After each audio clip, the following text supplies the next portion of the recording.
Saudara-saudara sekalian, pada kesempatan ini saya akan mengenalkan kepada Anda kisah Korsy Jati. Korsy inilah yang sangat menderita dalam membuat konten-konten Safirul televisi. Kenapa saya katakan demikian? Korsy ini selalu berpindah tempat. Terkadang sendiri-sendiri, terkadang berpasang-pasangan. Dan ia yang sangat menderita, diduduki oleh para tamu, dan juga saya sendiri ketika membuat konten mata kuliah.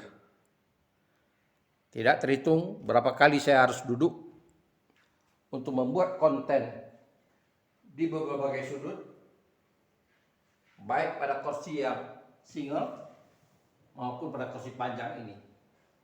Terkadang saya duduk di sudut sini, terkadang berada di tengah.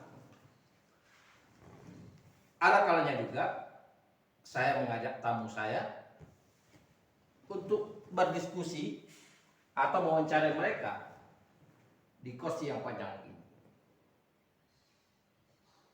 Tidak dapat saya bayangkan kalau Korsy Jati tua ini tidak ada di rumah saya. Tentulah kurang menarik konten-konten yang saya buat. Meskipun ada beberapa konten yang saya buat duduk di lantai, di karpet rumah ini.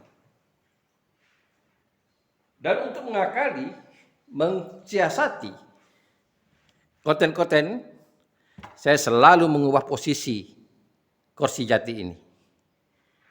Paling tidak dalam 1 minggu posisi mereka akan berubah. Ada kalanya saya letakkan di pojok dekat jendela yang selalu saya buat pada konten dialog.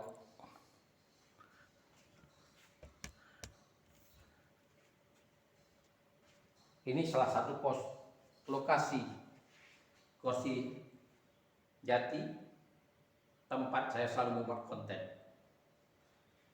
Tapi ada kalanya juga saya biarkan area ini kosong supaya saya bisa buat konten dengan duduk di karpet ini. Alhamdulillah, ruang tamu saya tidak banyak peralatan, jadi bisa menjadi studio untuk merekam konten-konten yang sudah dimuat di Safirul TV. Beberapa posisi terkadang saya sengaja ambil agar kelihatannya tidak jenuh.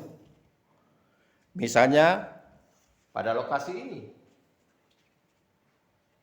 ada kalanya saya mengambil posisi berdiri, dan ada kalanya juga saya menggunakan Korsy Jati untuk duduk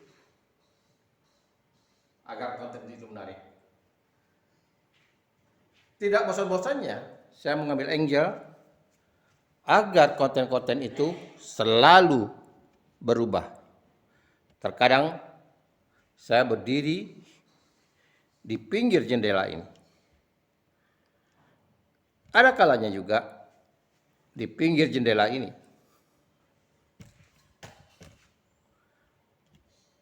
Dan beberapa kali saya mengambil angle di sini, atau saya berjalan ke depan, saya mengambil angle pintu rumah saya yang kebetulan tembus pandang, dan saya berdiri di sini.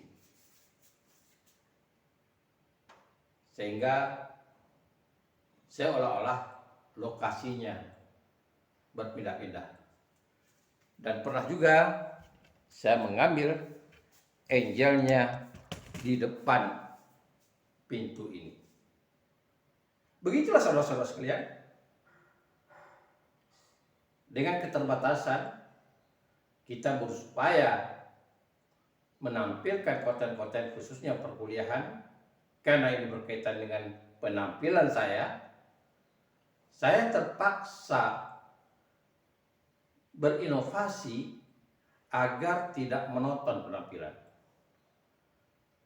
Walaupun saya merekam pada pagi buta sebelum sholat subuh untuk materi pembelajaran, tapi saya selalu ingat mengubah penampilan saya, paling tidak itu baju. Ada beberapa baju yang saya tampilkan, sekedar memberitahuan kepada Anda semua bahwa saya hanya mempunyai beberapa baju yang dapat Anda lihat. Sebahagian diantaranya sengaja saya gantungkan di sini. Jadi ketika saya membuat konten, saya terpaksa menukar pakaian saya bagaikan foto model dengan cepat menggantikan pakaian-pakaian. Setelah satu materi, saya ganti pakaian. Ini sebagian pakaian yang pernah saya pakai untuk membuat konten mata kuliah. Itulah yang dapat kita lakukan dengan keterbatasan. Dan kebetulan saya juga mempunyai 2 tenaga editor. Yang satu berada di Aceh, Saudara Fahri, kebetulan sekarang sedang menempuh pendidikan S2 di Gajah Mada. Sekarang masih berada di Aceh dengan pendidikan jarak jauh. Kemudian satu lagi atau dikenal dengan nama yang akan menyelesaikan studi, tinggal menulis skripsinya lagi di Program Studi Bahasa dan Sastra Indonesia. Demikianlah sekilas 100 hari Safrial TV. Terima kasih.